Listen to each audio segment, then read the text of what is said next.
एक प्रश्न विचारतो. तुमच्या घरी आई-बाबा आहेत का? आणि असतील तर त्यांना एक प्रश्न नक्की विचारा. तुमच्याकडे स्वतःचे पैसे किती आहेत? आणि यावर बहुतेक वेळी उत्तर येईल, "तू आहेस ना, आम्हाला पैशांची काय गरज?" आणि भारतात हाच सर्वात मोठा क्रायसिस आहे. आज भारतात 71% लोकं हे रिटायरमेंटनंतर त्यांच्या मुलांवर अवलंबून असतात. म्हणजे 10 मधले 7 लोकं हे रिटायरमेंटनंतर त्यांच्या मुलांकडे पैशाची मागणी करतात. आणि फक्त 3च लोकं रिटायरमेंटनंतर त्यांचा स्वतःचा कॉर्पस स्वतः तयार करतात. तुम्ही त्या 7 मध्ये आहात की त्या 3 मध्ये हा व्हिडिओ बघितल्यानंतर कळेलच. मग तुम्ही प्रायव्हेट एम्प्लॉई असो, गव्हर्नमेंट एम्प्लॉई असो, ऑफिस बॉय असो किंवा हाऊसवाईफ असो, हा व्हिडिओ तुमच्यासाठीच आहे. तुमच्या मनामध्ये बहुतेक प्रश्न असतील की रिटायरमेंट म्हणजे नेमकं काय? ते प्लॅन कसं करायचं? किती पैसे लागतील आणि कुठे इन्व्हेस्ट करायचं?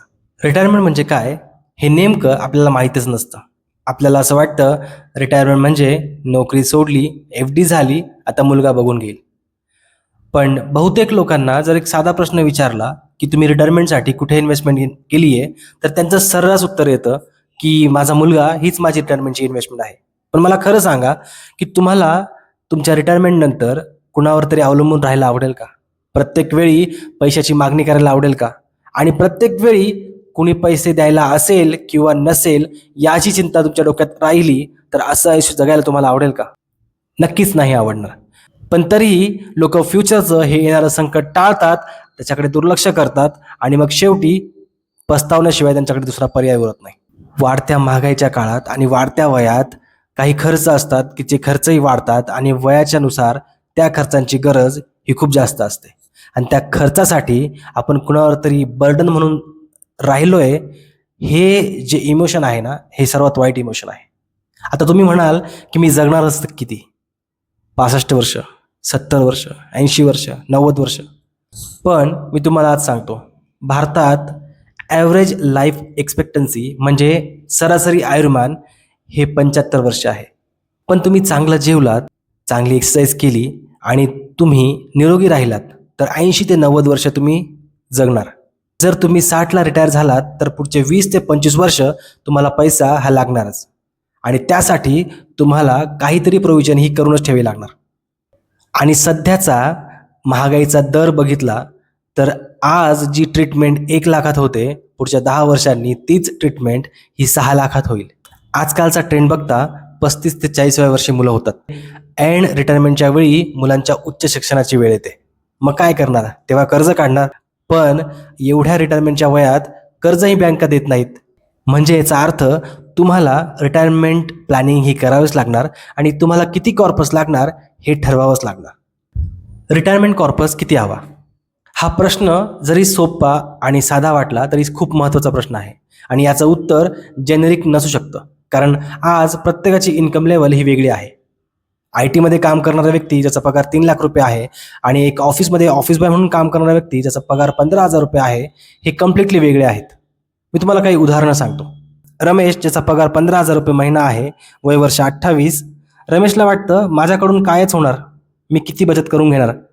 पण रमेशला हे माहिती नाही 2,000 प्रति महिना जरी त्याने SIP सुरू केली तरी 30 वर्षात 12% ॲव्हरेज रिटर्नने कॉर्पस तयार होईल 70 लाख. आणि जर दरवर्षी थोडी अमाऊंट वाढवली तर 1,50,00,000 पोहोचणंही शक्य होईल. दुसरं उदाहरण सांगतो. रवी जो IT एम्प्लॉई आहे, 32 वर्षाचा आहे, सॅलरी 80,000 प्रति महिना आहे. रवी खूप कमवतो पण कर्जामध्ये खूप बुडाला आहे. Home loan, car loan, credit card. रिटायरमेंटसाठी काय तर पुढे बघू. कॅल्क्युलेट केलं, खर्च 60,000 रुपये प्रति महिना.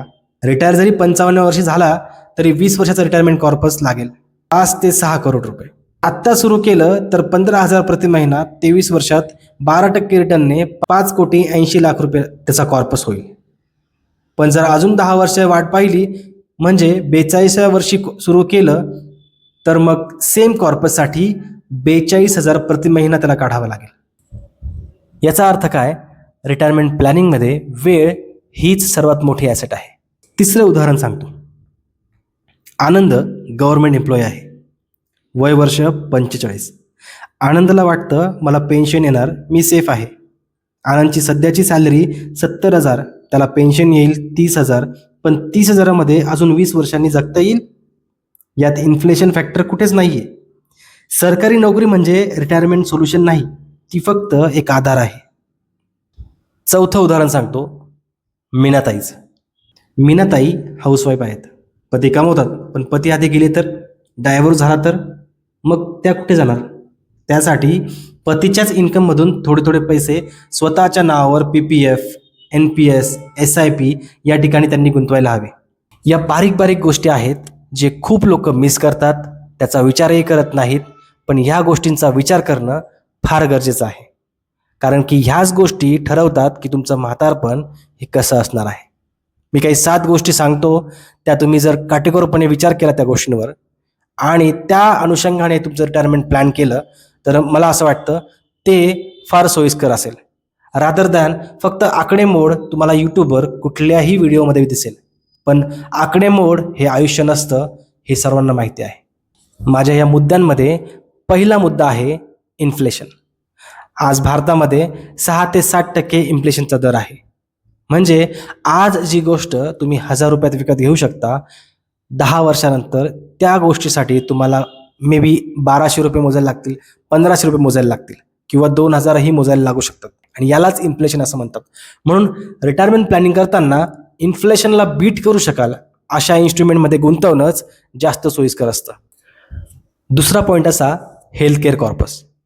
मेडिकल इन्शुरन्स जरूर घ्या. जसं जसं वय वाढतं तसा तसा प्रीमियमसुद्धा वाढतो. त्यासाठी प्रोव्हिजन नक्की करा. आणि हो, रोजच्या गोळ्या औषधांचा खर्च हा मेडिक्लेम इन्शुरन्समध्ये कव्हर होत नाही, त्यासाठी कॉर्पस हा वेगळा असू द्या. तिसरा पॉईंट म्हणजे लॉन्जिटिव्हिटी रिस्क. जास्त जगणं हे जास्त रिस्की आहे. ऐकायला विचित्र वाटतं ना, पण जर तुम्ही 60व्या वर्षी रिटायर झाला आणि 90 वर्ष जगलात तर पुढचे 30 वर्ष टिकेल इतका तरी कॉर्पस हवा ना. प्लॅन करताना 85 ते 90 वर्षाचा करा, पण कमी नाही. चौथा पॉईंट म्हणजे मल्टिपल इन्कम सोर्सेस तयार करा. एकाच उत्पन्नावर अवलंबून राहू नका, मल्टिपल इन्कम सोर्सेस तयार करा. जसं की पेन्शन, NPS ॲन्युइटी, SWP म्हणजे systematic withdrawal plan, senior citizen saving scheme government post office इथे अवेलेबल असते. रेंटल इन्कम, डिव्हिडंड म्हणजे एक जरी बंद पडलं तरी तुम्ही दुसऱ्यावर सर्व्हाइव्ह करू शकता.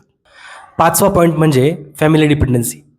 माझ्यावर किती जण अवलंबून आहेत, मुलांचं एज्युकेशन, लग्न याचा खर्च रिटायरमेंटच्या आधीच होईल का, आणि आईवडिलांची जबाबदारी कोण घेईल, या गोष्टी कन्सिडरेशनमध्ये घेतल्याच पाहिजे. 6वा पॉईंट, टॅक्स इफिशियन्सी. कॉर्पस हा टॅक्स स्मार्ट असायला हवा. म्हणजे याचा अर्थ असा की असं नको व्हायला तुम्ही इन्व्हेस्टमेंट केली आणि रिटायरमेंटच्या वेळी त्यातला बराचसा भाग हा तुम्ही गव्हर्नमेंटला टॅक्स म्हणून देताय. त्याऐवजी अशा गोष्टींमध्ये इन्व्हेस्ट करा की ज्याच्यावर एकतर टॅक्स लागत नाही किंवा लागलाच तर फार कमी दरात लागतो. त्यातली काही उदाहरणं म्हणजे EPF, PPF जे पूर्णपणे एक्झम्प्ट असतं, NPS ज्यातला 60% टॅक्स फ्री पोर्शन असतो आणि 40% ॲन्युइटी ही टॅक्सेबल असते. Mutual fund long term capital gain हा एक्झम्प्ट असतो 1 लाखापर्यंत. FD इंटरेस्ट 100% टॅक्सेबल असतं. 7वा पॉईंट म्हणजे लाईफस्टाईल इन्फ्लेशन. म्हणजे आज जो तुम्ही खर्च करताय 40,000चा तो 5 वर्षानंतर 70,000चा होईल आणि रिटायर होताना 1 लाखाचा. रिटायरमेंट प्लॅन करताना आजची लाईफस्टाईल नाही तर प्रोजेक्टेड लाईफस्टाईल डोक्यात घेऊनच प्लॅनिंग करायला पाहिजे. आता इन्व्हेस्टमेंट तुम्ही कुठे करायची हा एक मोठा प्रश्न असतो. त्यासाठी मी तुम्हाला काही इन्स्ट्रुमेंट सांगतो ज्यात तुम्ही इन्व्हेस्टमेंट करू शकता. पहिलं म्हणजे तुम्ही म्युच्युअल फंडमध्ये इन्व्हेस्टमेंट करू शकतात SIP थ्रू. दुसरं म्हणजे तुम्ही NPS मध्ये पण इन्व्हेस्टमेंट करू शकतात. तिसरा पॉईंट, तुम्ही PPF, EPF मध्ये इन्व्हेस्टमेंट करू शकतात. चौथा पॉईंट, तुम्ही रिअल इस्टेटमध्ये पण इन्व्हेस्टमेंट करू शकतात, ज्याने इन फ्युचर तुम्हाला काही रेंटल इन्कम जनरेट होऊ शकतो. पाचवं, तुम्ही पेन्शन प्लॅन्स घेऊ शकतात, ज्याने तुम्हाला इन फ्युचर चांगला बेनिफिट होऊ शकतो. तुम्ही RD मध्ये किंवा पोस्ट ऑफिस डिपॉझिट्समध्ये सुद्धा गुंतवू शकतात, त्याने पण तुम्हाला बराचसा फायदा होऊ शकतो. तुम्ही मेडिकल इन्शुरन्समध्ये सुद्धा इन्व्हेस्टमेंट करू शकतात. हो, मेडिकल इन्शुरन्स हे खर्च नसून ही एक इन्व्हेस्टमेंट आहे, जे तुमचं फ्युचर इन्व्हेस्टमेंट वाचवू शकतं, सेव्ह करू शकतं, त्याला प्रोटेक्ट करू शकतं. टर्म इन्शुरन्स तुम्ही घेऊ शकतात आणि हे उद्या नाही आजच करा, कारण की वेळ हे सर्वात मोठं गिफ्ट आहे जे प्रत्येकाला देवाने दिलेलं आहे. त्याचा उपयोग कसा करायचा हे प्रत्येकाच्या इंडिव्हिज्युअल कॅपॅसिटीवर असतं. माझ्या एका क्लायंटने मला सांगितलं की आयुष्यभर त्याने खूप कष्ट केले, पैसा कमवला, पण आज त्याला त्याच्या मुलाकडे पैसे मागायला लागत आहेत. त्याचा मुलगा त्याला कधी नाही म्हणत नाही, पण त्यालाच स्वतःला फार वाईट वाटतं त्याच्या मुलाकडनं पैसे घ्यायला. हे ऐकून मला जाणवलं की रिटायरमेंट प्लॅनिंग हे फक्त पैसे जमवणं नाही, तर स्वतःची डिग्निटी जपणं आहे. वृद्धावस्थेत स्वतःच्या निर्णयांवर जगणं आणि मुलांवर ओझं न होता जगणं हेच खरं यशस्वी रिटायरमेंट आहे. तुम्ही तुमच्या रिटायरमेंटचे प्लॅनिंग केलं आहे का? आणि जर तुम्ही वृद्ध असाल तर रिटायरमेंट प्लॅनिंग करणं हे किती महत्त्वाचं आहे कमेंट सेक्शनमध्ये मला नक्की सांगा, म्हणजे जेणेकरून आजच्या पिढीला याचं महत्त्व पटेल. भेटूया पुढच्या अशाच एका नवीन व्हिडिओमध्ये, ज्यामध्ये तुम्हाला रिअल वर्सेस रियालिटी थोडंसं चेक होईल.